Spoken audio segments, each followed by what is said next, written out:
How to pay Uber with cash. Hi guys, welcome to our channel. Let's begin. In this video, I will guide you on how you can pay Uber with cash. For this, open the Uber application on your device and make sure to sign into your account.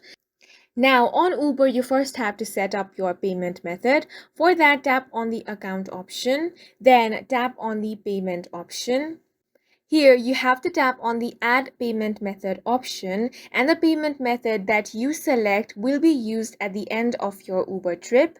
Now, as you can see, there are three options, which is credit or debit card, gift card, or Zip. The cash option is not available. This is because the cash option is only available in selected markets. So if you have the cash option, simply tap on that option. Before requesting a trip, if you select the cash option at the end of your trip, you can pay cash directly to your driver. If this option is not available, then you will have to select the available options, which is credit or debit card or gift card or Zip. So select whichever method is available to you. And that's it for this video. If you found it helpful, please make sure to hit the like button and subscribe for more videos like this.